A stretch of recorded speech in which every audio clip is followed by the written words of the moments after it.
The legend of killer की episode 38 के साथ हाजिर हो। तो फिर चलिए एक्सप्लेनेशन शुरू करते हैं। एपिसोड के शुरुआत में हमें पीटर का वॉइस सुनाया जाता है जो कहता है कि हमारा शुक्रिया कि बोर्ड के सभी लोग भागने में सफल रहे।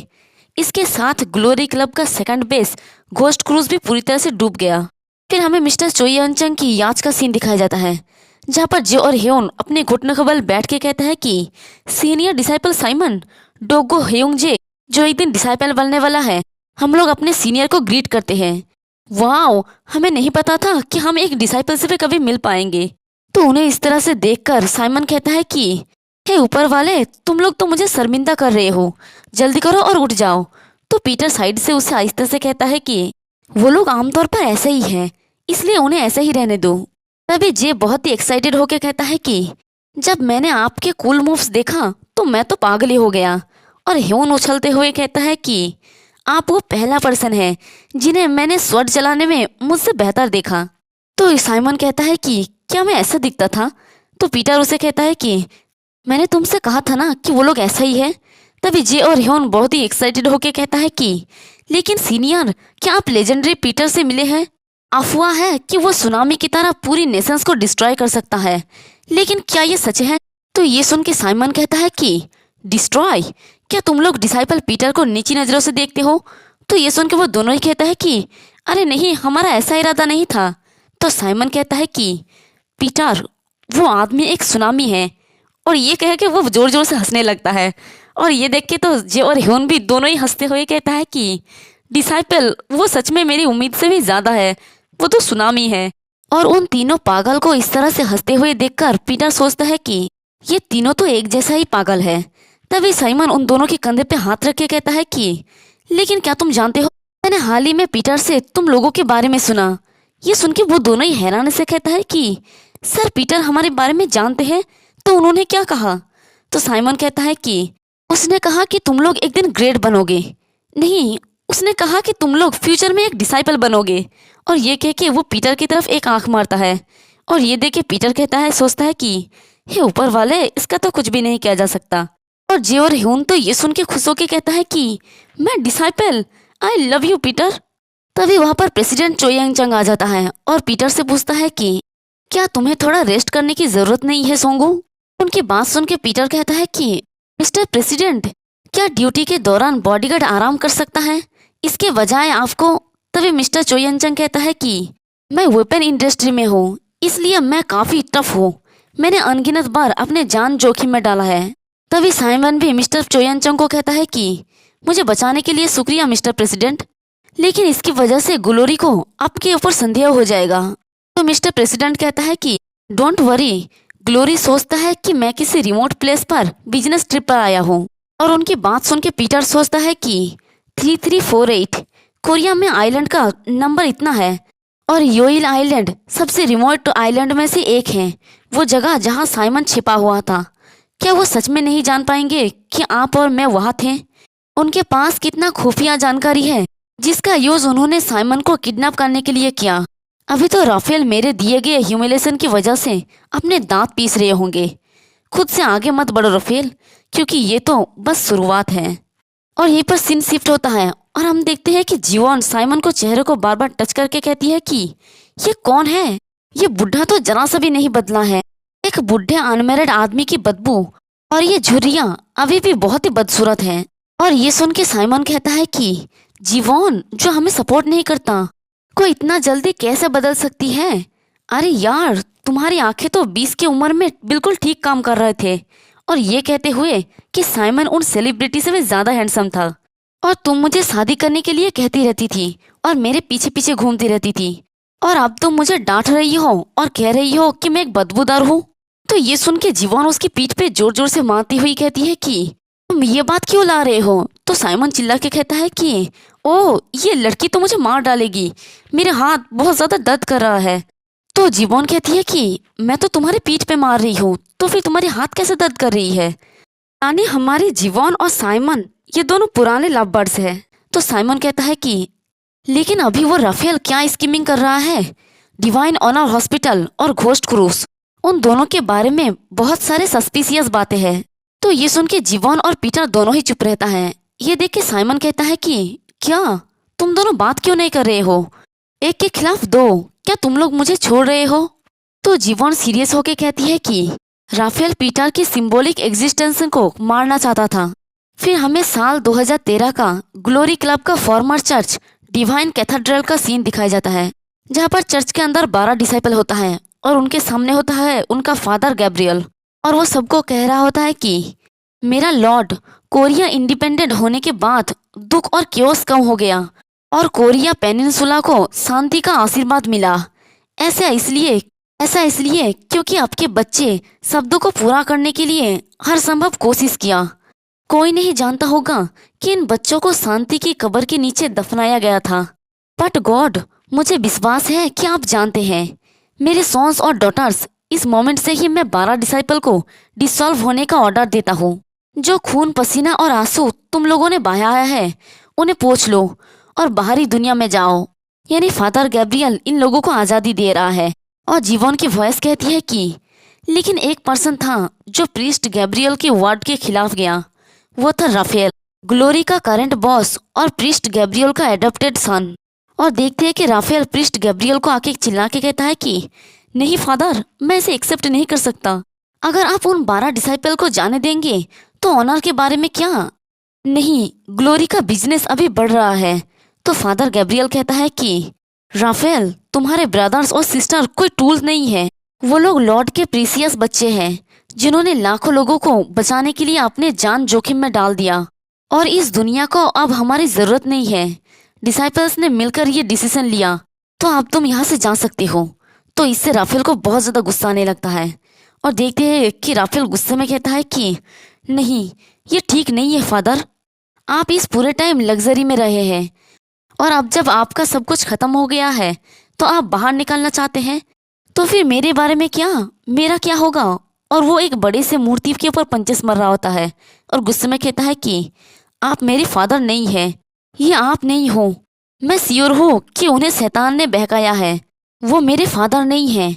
और उसने अपने पंचे से ही उतने बड़े मूर्ति को नीचे गिरा दिया होता है और गुस्से में कहता है कि ऑनर को प्रोस्परस बनाना इस कंट्री के लोगों के लिए क्या बेनिफिशियल है, ये लॉर्ड की इच्छा है और अंत में ये मेरा इच्छा है। और जीवन की वॉइस कहती है कि उसने वो क्राउन जो उसे पहले नहीं दिया गया था उसे अपने सर पर रख लिया। राफेल जो थ्रोन पर बैठा तेजी से अपना मूव चलने लगा। ऑनर ऑर्फनेज के होलो इफेक्ट पर सवार होके उसने एशियन का सबसे बेस्ट किलर ऑर्गेनाइजेशन बनाया जिसे ग्लोरी क्लब कहा जाता है। दुनिया भर में से सर्च करने के बाद उसने पुराने डिसाइपल के जगह पर परफेक्ट डिसाइपल को पाया। राफेल को अपना बिजनेसेस दुनिया भर में फैलाना था और ऐसा करने के लिए पुराने डिसाइपल के बीच सभी डिसाइपल्स का पिलर नहीं, बिजनेस का पिलर पीटर, वो जिसे उसे मारना है। बस उस यंग बास्टर के बारे में सोच रहा हूँ। उफ, मुझे तो सच में ठंड लग रही है ये सोचकर ही, मैं उसे बर्दाश्त भी नहीं कर सकती। लेकिन आप जानते हैं ग्लोरी के डिसाइपल में से एक जो मुझे चिल दे रहा है अभी मेरे घर में है और वहाँ पर होता है काजियो, जिसे शायद हमारे पीटर ने यहाँ पर लाया है। तो जीवोन इतना ज्यादा चिल्ला रही होती है कि पीटर और साइमन ने तो उसे पकड़ के वहां से जान ले जाने लगता है। तो बेचारा जीवोन कहती है कि क्या तुम पागल हो गए हो? उसे तो टुकड़ा टुकड़ा कर देना भी उसे रोकने के लिए काफी नहीं होगा। लेकिन तभी पीटर उसे आहिस्ता से कहता है कि वो तो बहुत ही मुश्किल से सोया है, इसलिए चुप रहो। तो जीवोन कहती है कि ये कोई होटल नहीं है। फिर वो तीनों ही उस रूम से बाहर आ जाते हैं और जीवोन कहती है कि तो उसके उठने के बाद आप क्या करने वाले हैं? तो पीटर कहता है कि चिंता मत करो, वो हमारे खिलाफ दोबारा अपने पंजे नहीं निकालेगा। तो ये सुन के साइमन हंसते हुए कहता है कि तो फिर उसके जहरीले दांत के बारे में क्या? तो जीवोन कहती है कि क्या पहले हमें उसे मार देना चाहिए? तभी उन्हें काजियों के रूम से कुछ आवाज आने लगता है। ये देखे जीवोन कहती है कि क्या वो ऑलरेडी उठ गया? उसका तो इतना ज्यादा खून बह रहा था कि उसका इतना जल्दी उठना बहुत ही मुश्किल होगा, है ना? अब मुझे कोई भी रोकना मत, मैं उसे मारने वाली हूँ। लेकिन तभी वो पीटर के पीछे छुपने लगती है। ये देखे पीटर कहता है कि आखिर तुम कर क्या रही हो? तो जीवोन कहती है कि जल्दी से आप जाइए सीनियर और उसे मार डालें, मैं तो देख भी नहीं सकती, फाइट कैसे करूंगी? तो साइमन कहता है कि जीवोन तुम मेरे पीछे क्यों नहीं छुपी? मैं तो इसके लिए बहुत ही ज्यादा अपसेट हूँ, मैं भी एक डिसाइपल हूँ, है ना? मैं साइमन हूँ, है ना? तो जीवोन कहती है कि तुम्हारा तो सिर्फ एक ही हाथ है, ये सुन के साइमन कहता है कि फक, एक बिना हाथ का साइमन, ये कितना दुख की बात है ना। तभी पीटर धीरे धीरे दरवाजा खोलता है और थोड़ा हैरान होता है क्योंकि वहां पर काजियो नहीं होता है। ये देखे जीवोन कहती है कि क्या, वो कहाँ पर गया? मैंने उसमें स्टेबलाइजर भर दिया था ताकि ब्लीडिंग को रोक सकूं। वो अभी मूव करने में सक्षम नहीं होगा। तो पीटर कहता है कि वैसे वो शायद कहीं आसपास ही होगा और अपने मन में कहता है कि इसका बहुत ज़्यादा संभावना है कि वो वहां पर गया है। फिर हमें दूसरे सीन में ग्लोरी का सीन दिखाया जाता है जहाँ पर कोई कहता है कि जरा सोचो, घोस्ट क्रूज डूब गया है, ये पीटर का काम था, है ना? यही मैं जानना चाहता हूँ। हॉस्पिटल और क्रूज डेफिनेटली पीटर का काम है, लेकिन उसने एक बार भी अपना फेस नहीं दिखाया। आखिर क्या बात है मेरे डिसाइपल्स? वैसे शायद ये आदमी राफेल होगा, बट सच कहो तो मुझे नहीं लगता, क्योंकि राफेल के सर पे बाल था और ये तो कुछ 8 लेगेड ऑक्टोपस जैसा टकला दिख रहा है। लेकिन शायद ऐसा भी हो सकता है कि सारे डिसाइपल्स इसे ही राफेल जानते हैं, लेकिन असली राफेल को शायद इन लोगों ने अभी तक देखा भी नहीं है। खैर, ये तो बस मुझे लगता है, पर सच क्या है ये तो आगे पता चल जाएगा। और यहाँ पर बचे हुए पूरे 10 डिसाइपल मौजूद होते हैं। उनमें से एक कहता है कि वंडरिंग घोस्ट ब्लेड का स्वॉर्ड घोस्ट नहीं है, तो दूसरा कहता है कि काजियो हार गया था। तीसरा कहता है कि पीटर तो बहुत ही स्ट्रांग था, वो ओल्ड मैन तो काफी सेक्सी है। तो चौथा कहता है कि ये सोचना कितना इंटरेस्टिंग है कि मौत के कागार पर खड़ा एक बूढ़ा आदमी इतना स्ट्रांग हो सकता है। तभी उनमें से एक कहता है कि क्या तुम डरे हुए हो मिस्टर? प्रोटीन से वजन बढ़ाना बंद करो और अपनी स्किल्स को इम्प्रूव करो। तो ये सुन के दूसरा वाला आदमी कहता है कि अगर तुम टुकड़े टुकड़े नहीं होना चाहते तो चुप रहो, मैं ऑलरेडी तुम्हें काटना चाहता हूँ। ये सुन के पहला वाला कहता है कि क्या आजकल मुंह से वजन उठाना ट्रेंड में है? ओह प्लीज, बातें करना बंद करो और मुझे दिखाओ। तभी तीसरा वाला आदमी कहता है कि तुम दोनों क्या कर रहे हो इतना अनसेक्सी? अगर मैं तुम्हारे सिर में छेद कर दूं तो क्या तुम लोग चुप हो जाओगे? और एक डिसाइपल कुछ भी नहीं कह रहा होता है। तभी राफेल कहता है कि चलो यहीं पर अपने झगड़े बंद करो, और जबकि हम सब यहाँ पर हैं तो चलो बात करते हैं। मेरे डिसाइपल्स दुनिया के सबसे स्ट्रॉन्गेस्ट लोग हैं, तो फिर तुम लोग एक बूढ़े आदमी को क्यों नहीं पकड़ पा रहे हो? तभी एक डिसाइपल कहता है कि ऐसा ऑब्वियसली इसलिए हुआ क्योंकि मैं वहां पर नहीं था, मैंने कुछ भी नहीं किया। तो तभी एक कहता है कि इंटरफेयर करना बंद करो मिस्टर। तभी दूसरा कहता है कि मैं तुम्हें 2 उंगलियों में खत्म कर सकता हूँ। तभी कोई और कहता है कि इससे पहले मैं तुम्हारे बॉडी को 2 हिस्सों में बांट दूंगा। तो कोई और कहता है कि अभी मुझसे फाइट करो। तभी वहां पर दरवाजे पे कोई लात मार के दरवाजे को तोड़ देता है। ये देख के बंदूक पकड़े वाले डिसाइपल कहता है कि वाह, ये कितना कमाल का नॉक था साइमन। और वहां पर हमारा काजियो आ गया होता है। तो उसे देखकर राफेल हैरानी से कहता है कि तुम जिंदा हो, मुझे बहुत ही राहत महसूस हुआ साइमन। यूका के साथ जो हुआ मैंने उसके बारे में सोचा, ये सच में बहुत ही अफसोस की बात है। लेकिन साइमन, पीटर के बारे में क्या? जल्दी करो और मुझे बताओ, पीटर कैसा था? क्या तुम उससे मिले? तभी काजियो कहता है कि क्या ये सच है? ये सुन के राफेल कहता है कि हाँ, क्या? तो काजियो कहता है कि मैं पूछ रहा हूँ क्या क्या तुम ही हर चीज के कारण हो?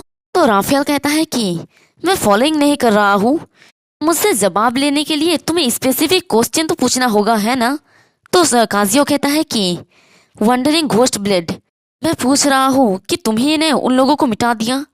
यूका, उसने कहा कि वो तुम्हारा बहुत ही ज्यादा आभारी है क्योंकि उसके पास रहने और भरोसा करने के लिए एक जगह था, एक बेवकूफ की तरह। लेकिन पीटर ने यह कहा कि वो भड़काने वाला जिसने यामातोगुमी को वंडरिंग घोस्ट ब्लेड पर अटैक करवाया, वो पर्सन जिसने उसकी पीसफुल लाइफ को छीन लिया और उस पर कदम रख दिया, वो कोई और नहीं बल्कि तुम थे राफेल। इसलिए मैं तुमसे फिर से पूछ रहा हूँ, वंडरिंग घोस्ट ब्लेड को डिस्ट्रॉय करने का प्लान तुम्हारा था? तो ये सुन के राफेल कहता है कि तो साइमन, तो यही था जो तुम मुझसे पूछना चाहते थे, है ना? स्वॉर्ड घोस्ट और वंडरिंग घोस्ट ब्लेड मेरी वजह से मारा गया, इसलिए मुझे पूरा रिस्पॉन्सिबिलिटी लेना चाहिए। ये सच में अनफेयर है ना? और अपने असली चेहरा दिखा के कहता है कि मैं इसे एक दिन रिवील करने का प्लानिंग बना रहा था। काजियो, ये बहुत ही दुख की बात है कि चीजें इस तरह से बदल गया, लेकिन यूका की पर्सनालिटी ही था जिसने चीजों को और ज्यादा क्योटिक बना दिया। इसके बारे में ठीक से सोचो, अगर तुमने पहले ही डिसाइपल का पोजीशन एक्सेप्ट कर लिया होता तो आज ये नहीं होता। क्या तुम इससे सहमत नहीं हो?